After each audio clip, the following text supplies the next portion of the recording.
귀한 찬양 감사합니다. 우리 믿음의 요체인 사도신경을 찬양으로 하나님께 영광 올려드려서 감사합니다.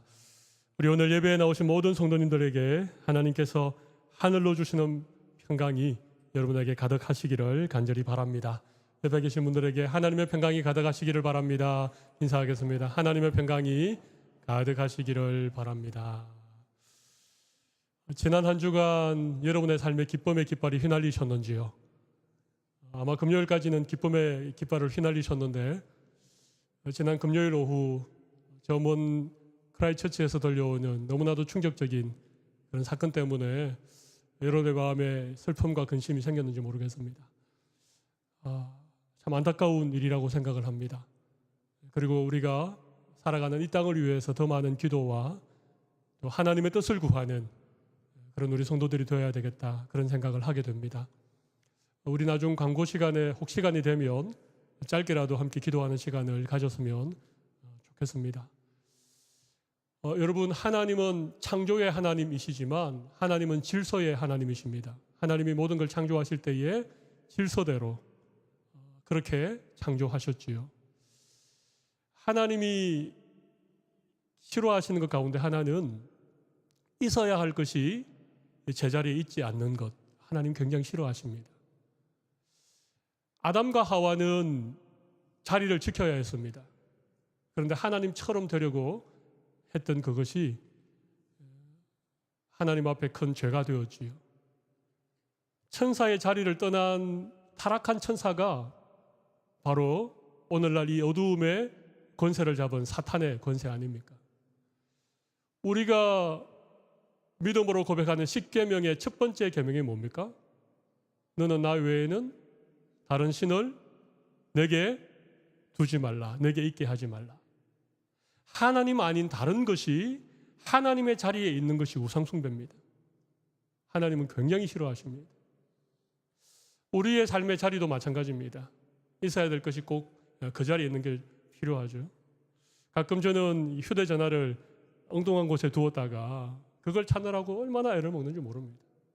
예전에는 어디에 두었는지 금방금방 생각이 나는데 요즘은 두고 돌았으면 잊어버리는 것 같습니다. 우리 청년들은 전혀 공감되지 않는데 우리 장년들은 다 공감이 되는 그런 얘기입니다. 정리정돈을 잘하는 게 참 필요한 것 같습니다. 제자리에 두지 않으면 급할 때 그게 없어서 얼마나 애를 먹는지 모릅니다. 여러분, 여러분의 신앙이 지금 제자리에 잘 있으십니까? 여러분이 지켜야 되는 예배 자리 잘 지키고 계신지요?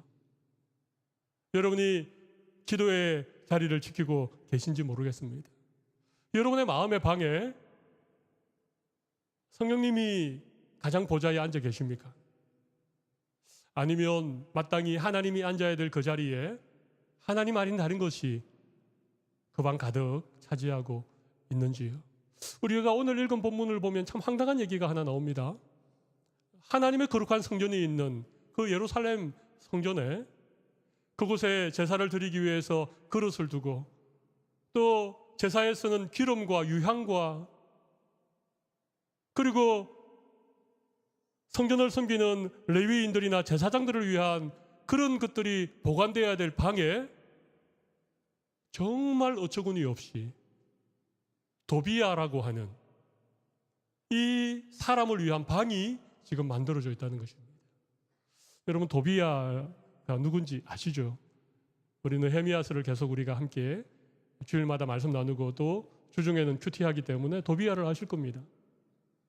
느헤미야가 무너진 예루살렘 성벽을 재건하기 위해서 백성들의 마음을 모으고 또 최선을 다해서 성벽을 재건할 때 그 일을 지속적으로 방해했던,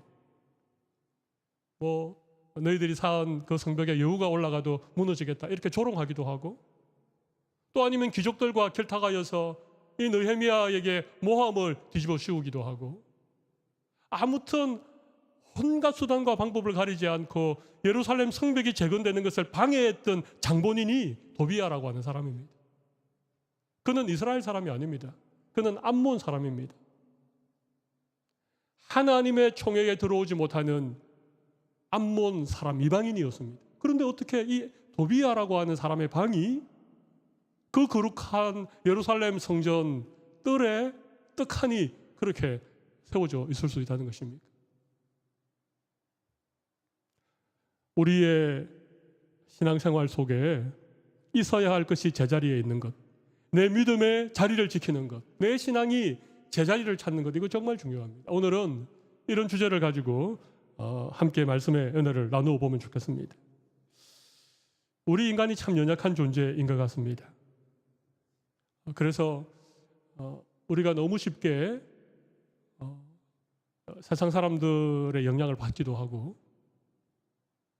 또 이렇게 말씀 듣고 은혜 받고 믿음으로 잘 살려고 그렇게 노력하지만 너무나도 자주 무너지고 또 범죄하고 또 내 삶이 이렇게 엉망진창이 되는 일들이 참 우리의 연약함 때문에 어쩔 수 없이 우리의 삶에 되풀이 되는 것 같습니다.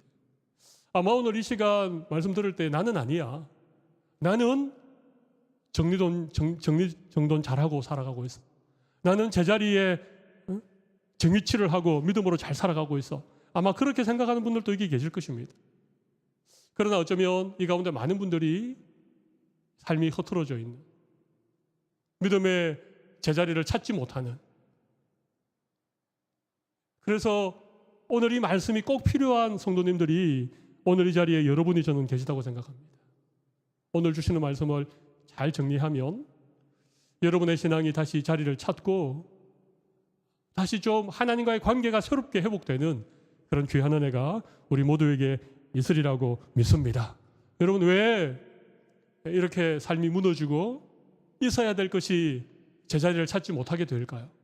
몇 가지 이유가 있습니다. 오늘 본문을 잘 살펴보면 한 서너 가지의 우리의 삶이 무너지고 신앙이 제자리를 찾지 못하는 이유를 찾아볼 수 있는데, 첫 번째는요, 시간이라고 하는 것입니다. 시간. 흐르는 시간이라고 하는 게 가끔은 우리로 하여금 좀 나태해지기도 하고 우리의 삶을 망가뜨리는 그런 이유가 된다는 것입니다.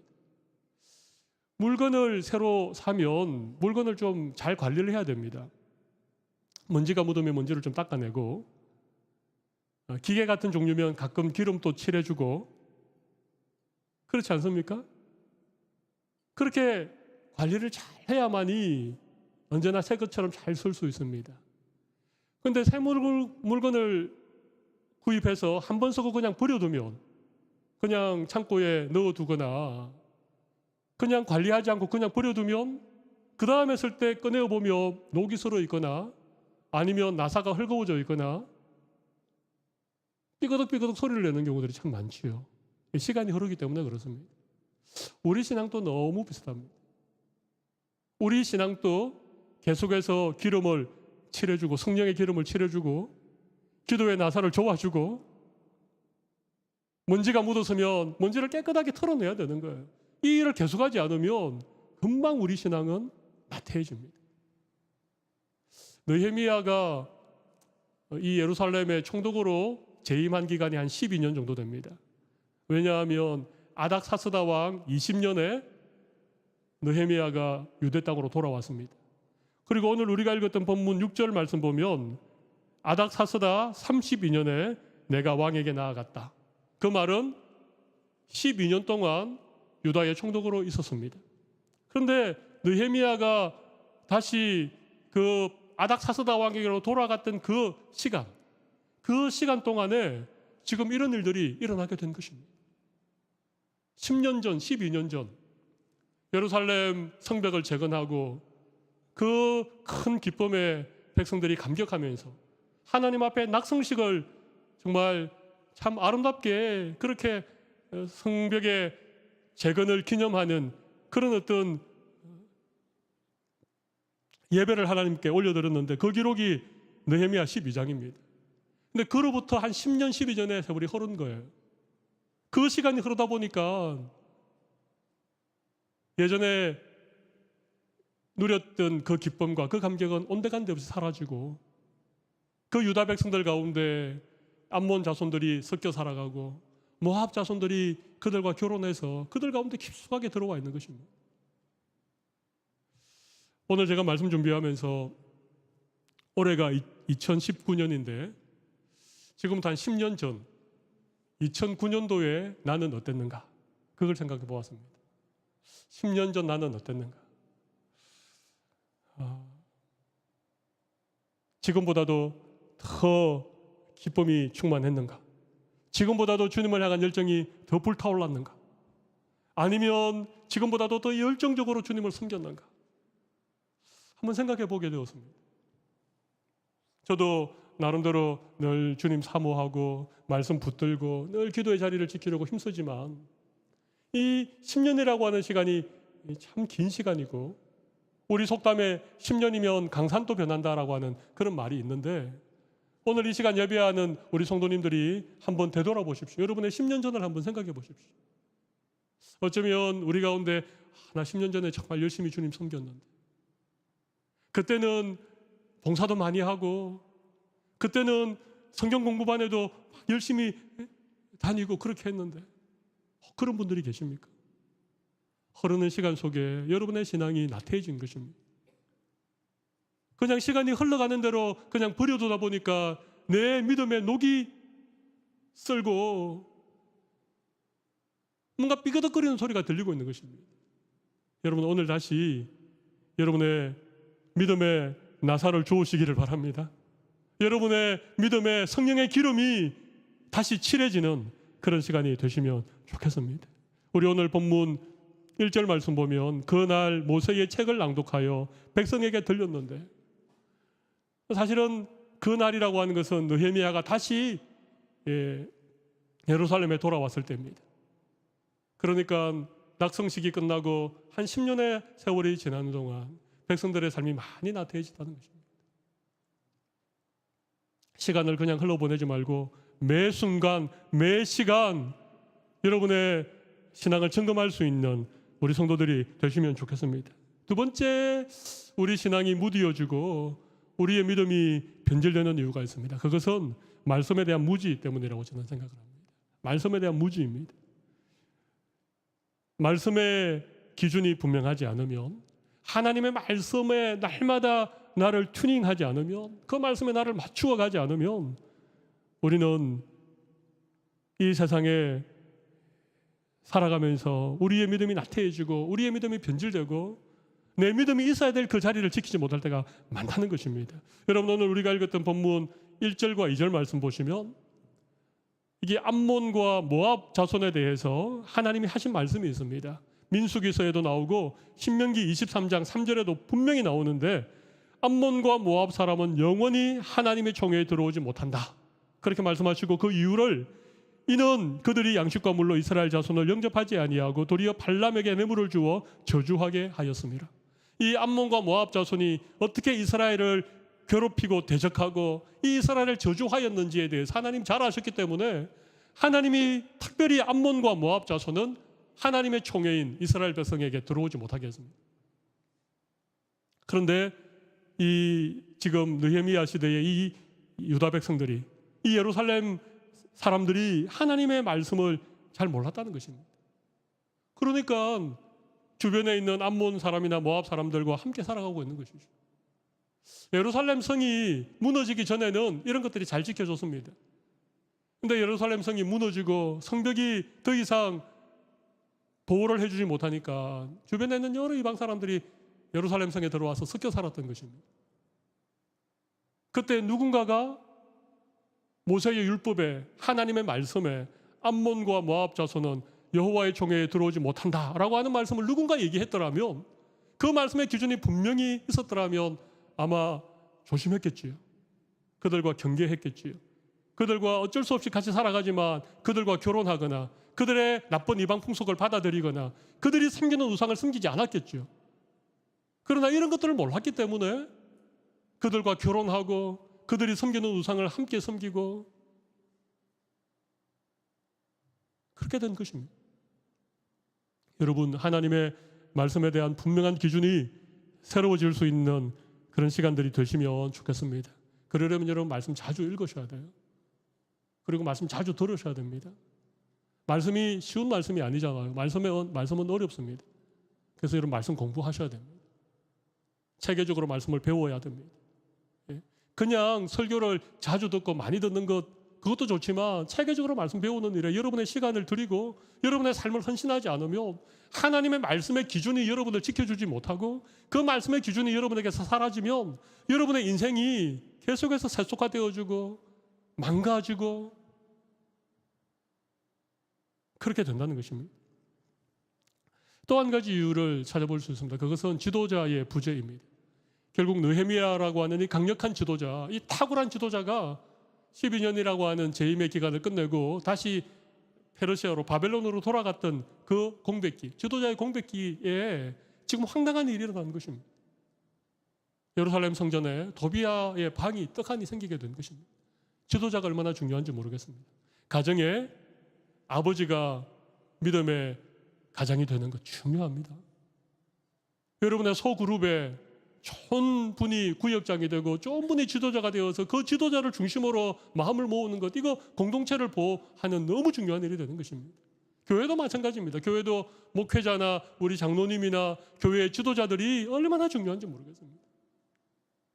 제가 오늘 말씀 준비하면서 정말 지도자가 중요하고 정신 차려야지, 기도 더 많이 해야지, 이 아름다운 믿음의 공동체인 우리 사랑의 교회를 호시탐탐 노리는 악한 세력들이 있을 텐데 원수들이 이 도비야 같은 이 악하고 이 꽤 많은 이 사람이 어떻게 엘리야십과 결탁해가지고 성전 방 안에다가 자기 사무실을 떡하니 차려놓는 이런 일도 있는 이런 세상 속에서 우리 교회가, 우리 공동체가 보호받기 위해서는 지도자인 목회자와 우리 장로님들, 우리 교회 지도자들이 정말 지금보다도 더 기도 많이 하고 더 정신 차려야 되겠고, 여러분 지도자가 중요합니다. 부족한 저를 위해서, 우리 장로님들 위해서 기도 많이 해주십시오. 지도자가 없으면, 지도자가 제대로 서지 않으면 반드시 공동체 안에 혼란이 생기게 되어지고 일어나지 말아야 될 일이 일어나게 된다는 것입니다. 또 한 가지가 있습니다. 또 한 가지는 권력의 타락입니다. 권력의 타락, 권력자의 타락. 오늘 본문에 엘리야십이라고 하는 사람이 나타나죠. 이 사람은 제사장이었습니다. 이 사람은 성전 안에 여러 가지 창고나 방을 관리하는 그런 역할을 맡은 제사장이었습니다. 그런데 이 엘리야십이 말이죠, 오늘 본문 4절 말씀을 한번 보시겠습니까? 이전에 우리 하나님의 전의 방을 맡은 제사장 엘리야십이, 그죠? 엘리야십은 하나님의 전의 방들을 맡은 사람이죠. 그 다음 무슨 말씀이 나옵니까? 도비야와 연락이 있으므로. 여기 연락이 뭘까요? 이건 서로 내통했다는 것입니다. 서로 은밀한 관계를 유지하면서 유착, 요즘 뭐 정경유착 이런 얘기 하잖아, 그죠? 서로 유착 관계를 가졌다는 것입니다. 아마 그 안에서 어떤 이권들이 오고 갔을 것입니다. 그 안에서 은밀한 거래가 이루어졌을 것입니다. 근데 이 도비야를 성전들 안에 방을 만들고 거기에 도비야가 기거할 수 있도록 아마 사무실로 사용했든지 아니면 그가 뭐 일 때문에 예루살렘에 올라오면 그곳에서 숙식을 했든지 정말 어처구니 없는 일이 일어나는 것입니다. 어떻게 거룩한 하나님의 성전에 감히 이방인이 들어올 수 없는 그곳에 이방인도 그냥 이방인이 아닌 암몬 족속에다가 예루살렘 성벽이 재건될 때 그렇게 방해했던 그런 이 악한 도비야가 거기에 방을 만들고 거기에서 지낼 수 있도록 한다는 말입니까? 이건 엘리야십이라고 하는 제사장이 부패했기 때문에 그렇습니다. 여러분, 권력은요 무서운 것입니다. 힘이 주어지면, 어떤 권력의 자리에 내가 앉으면 수많은 유혹이 있습니다. 나는 깨끗하기를 원하는데 주변에서 그냥 두질 않습니다. 왜? 힘 있는 자리이기 때문에, 영향력이 있는 자리이기 때문에. 그래서 주변에 이 도비야 같은 사람들이 계속해서 유혹하고 계속해서 뭔가를 제시하고 그럴듯한 얘기를 가지고 계속 얘기하면요, 그 자리에 있는 사람이 도덕적으로 철저하게 무장되어져 있지 않고 하나님 앞에 철저하게 서 있지 않으면요, 그런 유혹 앞에 넘어가는 것입니다. 그래서 여러분, 제가 여러분에게 오늘 중요한 말씀 한 가지 드리겠습니다. 너무 권력을 가지지 않기를 바랍니다. 가능하면 그냥 평신도로 지내시기 바랍니다. 가능하면 사장님이 안 되시는 게 정말 좋습니다. 가능하면 국회의원이 안 되는 건 정말 좋습니다. 진짜 대통령은 절대 하시면 안 됩니다.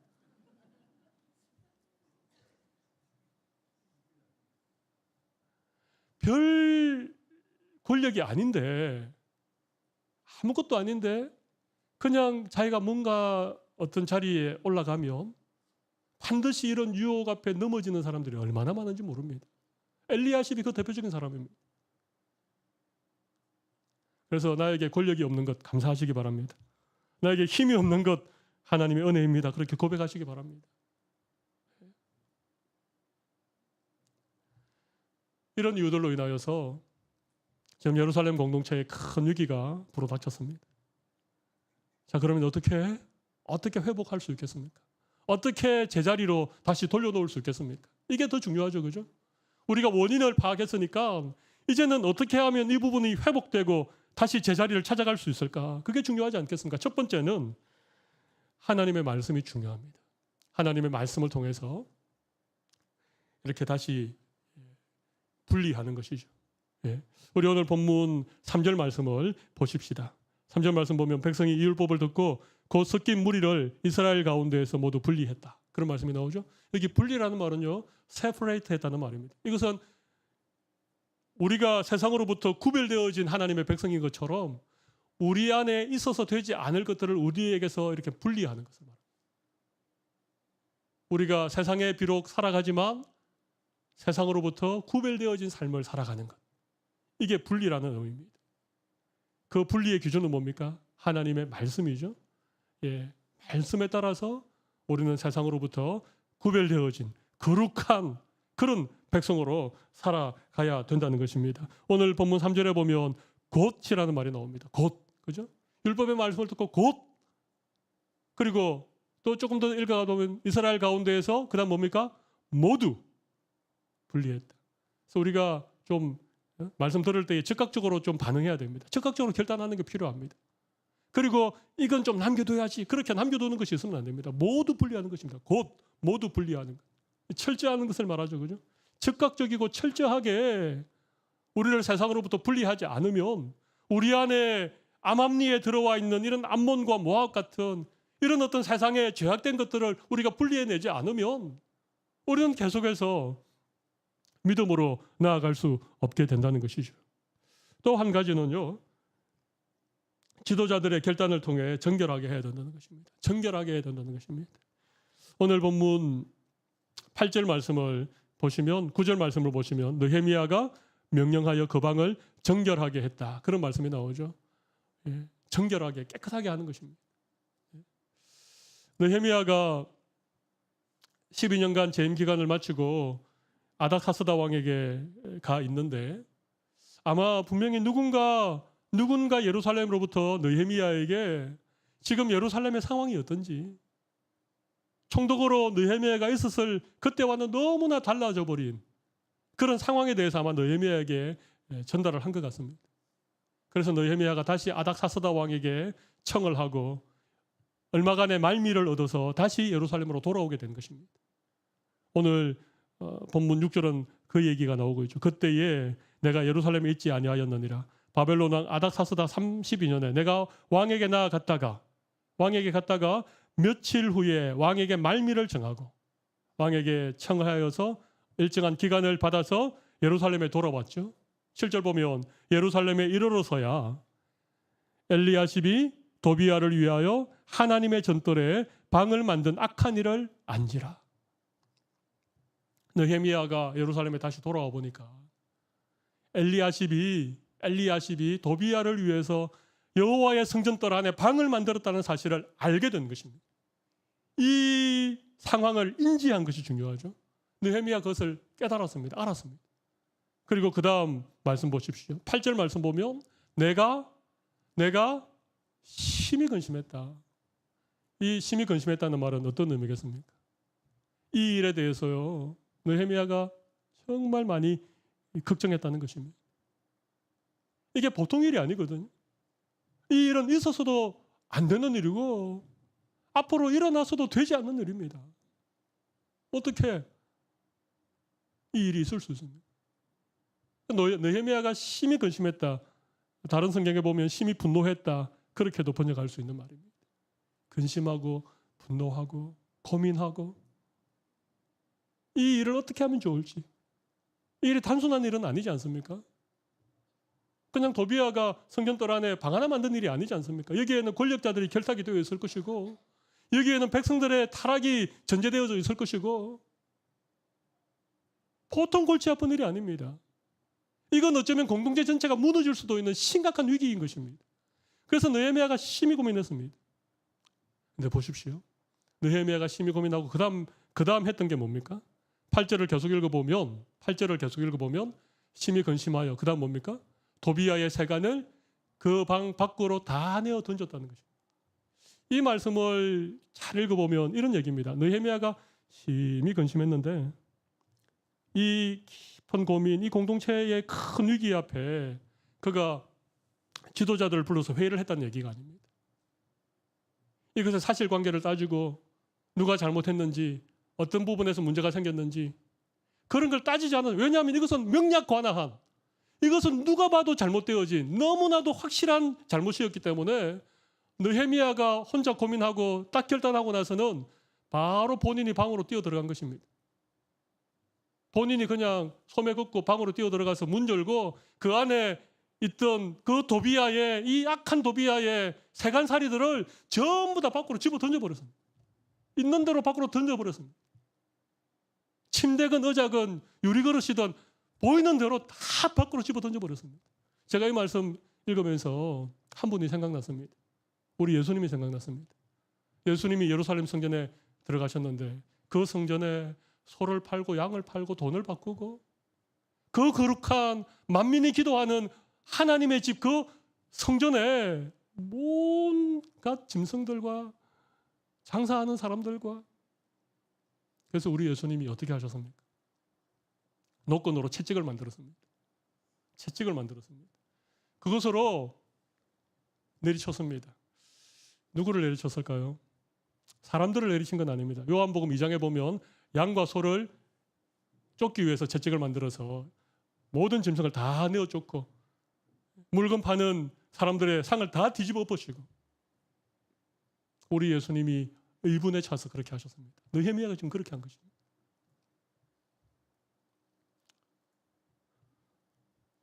분명한 죄. 누가 봐도 이렇게 할 수 없는 사실에 대해서는요. 여러분 주저하지 말아야 됩니다. 그거 가지고 회의 100번 해도 아무 소용없습니다. 그때는요. 팔 걷어붙이고 들어가서 그냥 냅다 세간을 집어 던지면 됩니다. 이건 느헤미야의 확고한 어떤 마음의 결단을 보여주는 것입니다. 느헤미야가 이렇게 과격한 사람 아닙니다. 느헤미야는 이성적인 사람이었습니다. 그는 신중한 사람이었습니다. 처음에 예루살렘에 와서 3일 동안 아무에게도 알리지 않고 예루살렘에 3일 동안 기도하고 상황을 지켜본 사람이 느헤미야입니다. 느헤미야 2장을 보십시오. 근데 느헤미야가 지금 이렇게 흥분한 이유가 뭡니까? 이렇게 막 세간살이를 밖으로 집어던지는 이유가 뭡니까? 있어서는 되지 않는 일이 일어났기 때문에 그렇습니다. 하나님의 거룩한 공동체 안에 결코 용납해서는 되지 않는 일이 일어났기 때문에 지금 느헤미야가 그냥 우통 벗고 섬에 그지고 이게 지도자의 모습이라고 저는 생각합니다. 여러분 안에 결코 있어서는 안 될 어떤 것이 있다. 그러면 여러분 좀 단호해지셔야 됩니다. 때로는 과격해지셔야 됩니다. 때로는 거룩한 분을 여러분 폭발시켜야 돼요. 그렇지 않고 적당하게 회의하고 적당하게 타협하고 적당하게 무마하고 넘어가면 여러분 이 죄가 뿌리가 뽑히겠습니까? 결코 그럴 수 없습니다. 그 죄가 뿌리 뽑히지 않고 여러분에게 계속 남아있는 동안에는 여러분 계속해서 여러분 혀에 끌려가는 인생을 살아갈 수밖에 없습니다. 또 한 가지 마지막 한 가지만 더 말씀드리겠습니다. 9절 말씀을 보십시오. 9절 말씀 보면 명령하여 그 방을 정결하게 하고 정결하게 하고 다 물건을 내던지고 그 방을 깨끗하게 정리했습니다. 그 다음 뭡니까? 하나님의 전의 그릇과 소재물과 유향을 다시 거리로 들여놓았는지. 이게 중요합니다. 그 방을 깨끗하게 깨끗하게 청소해놓고 비워두면 안 됩니다. 우리 예수님이 굉장히 재밌는 얘기를 한 가지 하셨습니다. 마태복음 12장 43절에 보면 귀신 들린 사람에게서 귀신이 쫓겨갔습니다. 귀신 들린 사람에게서 귀신이 쫓겨갔습니다. 그래서 귀신이 막 이리저리 다니다가 다시 자기가 쫓겨간 그 집으로 돌아와 보니까 44절 어떻게 됐습니까? 나온 집이 깨끗하게 비고 정리되고 수리가 되었다는 것입니다. 그런데 여전히 비어 있었습니다. 그 다음 45절 보십시오. 이에 가서 저보다 더 악한 귀신 7을 데리고 와서 거기에 들어가서 거했답니다. 그러니까 이 사람의 나중 형편이 더 힘들어진 것입니다. 여러분, 우리가 죄를 회개하고 우리의 더러운 것을 비워내는 게 중요합니다. 그런데 그냥 비워진 상태로 그대로 있으면요, 어떻게 된다고요? 더 악한 것이 들어오게 됩니다. 그래서 반드시 채워야 됩니다. 하나님의 은혜로 채워야 되고 선한 일로 채워야 되고